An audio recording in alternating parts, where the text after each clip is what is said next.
আসসালামু আলাইকুম প্রিয় ভিউয়ার্স, আপনাদের সামনে একটি অয়েনমেন্ট নিয়ে হাজির হলাম।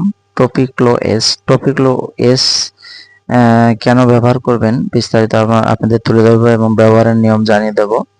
এটি মূলত ত্বকীয় দেহের বহিরাংশ ত্বকে ব্যবহারের জন্য ব্যবহৃত হয়ে থাকে। এটি টপিক্লো এস হচ্ছে ক্লোবিটাসল প্রোপিনয়েড এবং স্যালিসাইলিক অ্যাসিড দ্বারা এটি প্রস্তুত করা হয়েছে। এটি মূলত ফাঙ্গাস,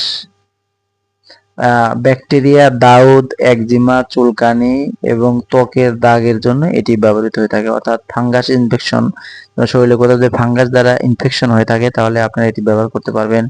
এছাড়া ব্যাকটেরিয়া সংক্রমণে শরীরে কোথাও যদি তীব্র আকারে সমস্যা হয়, যেমন চুলকানি, সোরিয়াসিস, ব্যাকটেরিয়ার সংক্রমণে যদি ক্ষত হয় তাহলে আপনারা এটি ব্যবহার করতে পারবেন। এছাড়া যারা দাউদের সমস্যায় ভুগছেন তারাও এটি ব্যবহার করতে পারবেন। এছাড়া একজিমা, যেমন শরীরে বিভিন্ন জায়গায় একজিমার সমস্যা আছে তারা এটি ব্যবহার করতে পারবেন। এছাড়া চুলকানির জন্য এটি আপনারা ব্যবহার করতে পারবেন। এছাড়া ত্বকের যে কোনো দাগ সারাতে এটি আপনারা ব্যবহার করবেন। ত্বকের কালো হয়ে দাগ, যেমন ত্বকে যদি কোথাও কালো দাগ হয়ে যায় তাহলে এটি আপনি ব্যবহার করবেন, এটি থেকে ভালো ফলাফল পাবেন। টপিক্লো এস অয়েনমেন্টটি বাজারজাত করেছে এসকে ফার্মাসিউটিক্যাল লিমিটেড। এটি খুব ভালো মানের একটি ফার্মাসিউটিক্যাল কোম্পানি।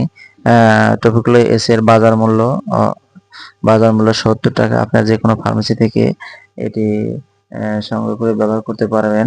তবে 12 বছরের নিচে বাচ্চাদের ক্ষেত্রে এটি ব্যবহার করা থেকে বিরত থাকবেন। 12 বছরের ঊর্ধ্বে যারা, তারা এটি ব্যবহার করবেন।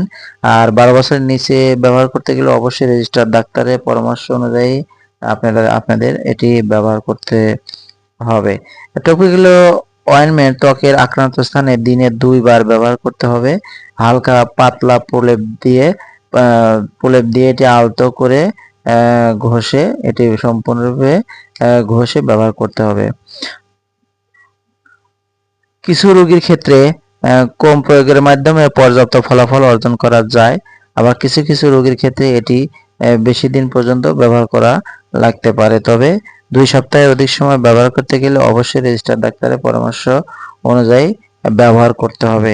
গর্ভাবস্থায় এবং স্তন্যদানকালে এই অয়েনমেন্টটি ব্যবহার অবশ্যই একটা রেজিস্টার্ড ডাক্তারের পরামর্শ অনুযায়ী ব্যবহার করতে হবে। আর যদি তা না হয় তাহলে ব্যবহার না করাটাই উত্তম। আর এটি 12 বছরের নিচে শিশুদের ক্ষেত্রে এটি সাবধানতার সাথে ব্যবহার করতে হবে। প্রিয় ভিউয়ার্স, আমার ভিডিওটি যদি ভালো লাগে চ্যানেলটি সাবস্ক্রাইব করবেন, পাশে থাকবেন। আর এরকম ভালো ভিডিও পেতে আমার চ্যানেলের পাশে থাকুন। আজ এ পর্যন্তই। আসসালামু আলাইকুম।